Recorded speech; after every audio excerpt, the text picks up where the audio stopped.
The Citadel Code, the philosophy of the medieval knight and noble. Chapter 8. Temperance, Prudence, and Humility, the refining virtues. Temperance and prudence kept courage from becoming folly. The knight avoided needless conflict and weighed risks before action. Humility tempered glory.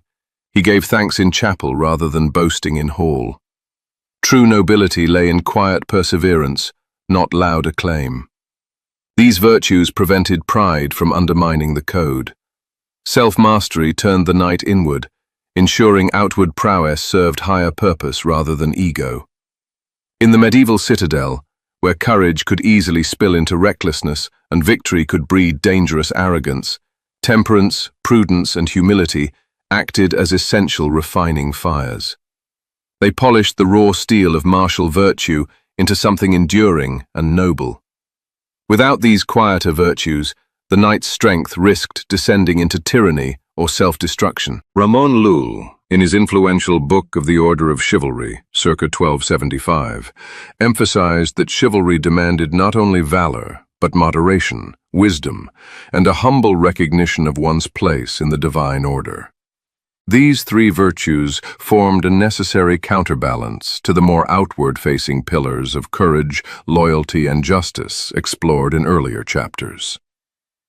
Temperance, mastery over desire and excess.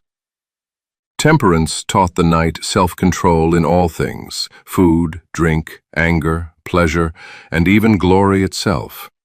It was the virtue that moderated the passions, so they did not rule the man. In an age when feasts in the great hall could stretch long into the night with abundant wine and roasted meats, the temperate knight ate and drank with restraint.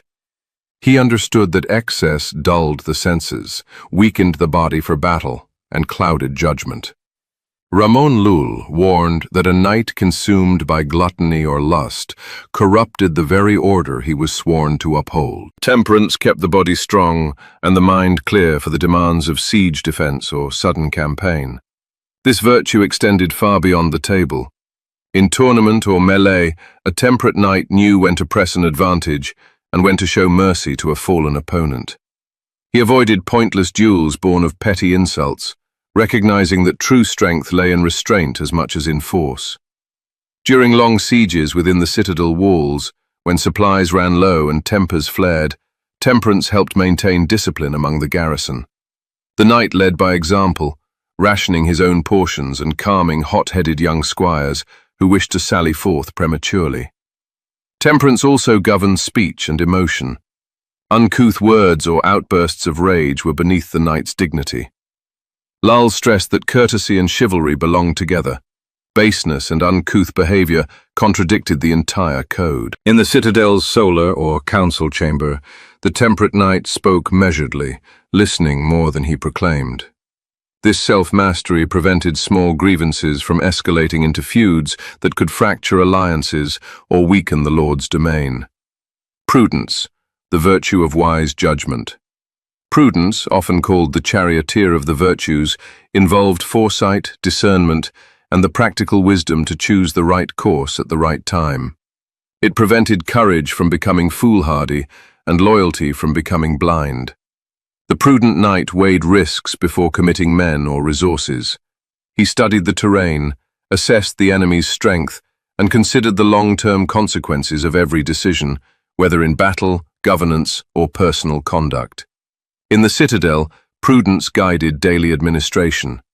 When hearing petitions from peasants or vassals in the great hall, the knight did not rush to judgment. He gathered facts, consulted trusted counselors, and considered custom alongside mercy.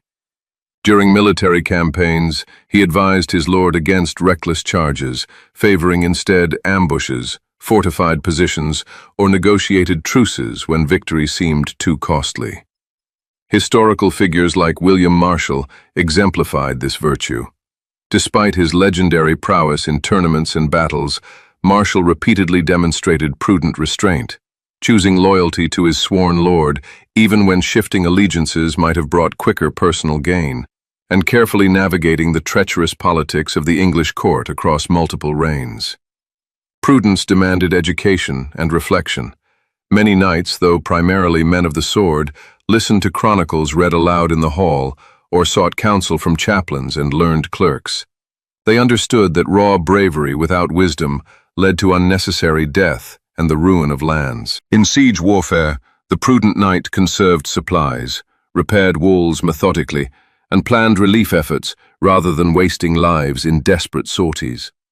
He recognized that true victory often lay in endurance and clever strategy rather than glorious but costly charges. This virtue also applied inward. Prudence helped the knight examine his own motives. Was a proposed action driven by righteous duty or hidden pride? Did it serve God, Lord, and the common good, or merely personal renown? By cultivating prudent self-awareness, the knight ensured his outward deeds aligned with the higher purposes of chivalry. Humility, the antidote to pride. Humility stood as the crowning refining virtue. It reminded the knight that all his prowess, noble birth, and victories came ultimately from God. Pride was the great enemy of chivalry. Lull explicitly stated that the order of chivalry was founded on justice and humility to protect the humble against the proud. An arrogant knight who boasted of his deeds or lauded his status over others undermined the very hierarchy he claimed to defend. In practice, humility manifested in quiet gratitude. After a successful defense of the Citadel or a victorious tournament, the knight gave thanks first in the chapel, rather than seeking acclaim in the hall. He attributed success to divine favor, the skill of his comrades, and the steadfastness of the garrison, not solely to his own arm. William Marshall again provides a model. Though celebrated as the greatest knight, he remained loyal and service-oriented, avoiding the boastfulness that ruined many lesser men. Humility also shaped interactions across social ranks. The knight treated squires with firm but patient guidance, peasants with justice and generosity, and defeated enemies, when honor allowed, with measured respect. He did not disdain manual labor when it served the citadel, helping repair a breached wall or tend horses in extremity. This grounded spirit prevented the warrior elite from becoming detached tyrants. Within the daily rhythm of citadel life, humility reinforced all other virtues. It kept courage from arrogance, loyalty from servile flattery, and justice from harshness. The humble knight accepted correction from his lord or chaplain without resentment. He persevered through defeats without despair, recognizing them as opportunities for growth rather than stains on his reputation. The interwoven power of the refining virtues. Temperance, prudence, and humility did not stand alone. They reinforced one another and the bolder virtues of the code. Temperance provided the inner discipline that made prudence possible. Only a self-controlled man could judge situations clearly. Prudence, in turn, guided the application of temperance and humility in real circumstances. Humility ensured that all these efforts remained oriented towards service rather than self-glorification. In the training yard, these virtues appeared together. The knight practiced relentlessly, but avoided showy excess that risked injury. He advised younger men prudently on technique and humbled himself by demonstrating fundamentals repeatedly. During feasts, he moderated his own enjoyment while ensuring the hall remained orderly and generous. In council, he offered wise counsel without dominating, yielding to the Lord's final word with humble obedience. These refining virtues also sustained the knight through the long years. Many knights lived into their 50s or 60s, a considerable age in medieval times, precisely because temperance preserved their health, prudence guided their choices, and humility kept them grounded amid changing fortunes. They understood that chivalry was a lifelong habitus, not a youthful burst of glory. Young pages and squires learned these virtues by observation more than formal lecture. They watched their lord kneel in chapel after victory, consult advisors before decisions, and eat moderately while ensuring others were fed. In this way, the refining virtues passed from generation to generation within the citadel's stone walls, ensuring the code remained balanced and sustainable. Without temperance, prudence, and humility, the knight's courage risked becoming brutality, his loyalty blind obedience, and his justice cruel tyranny. With them, Martial prowess served the divine and feudal order rather than destroying it. These quieter virtues transformed the armed noble from a mere warrior into a true guardian, strong enough to protect, wise enough to know when and how, and humble enough to remember why. In the torchlit halls and shadowed battlements of the medieval citadel, temperance, prudence, and humility stood as silent sentinels.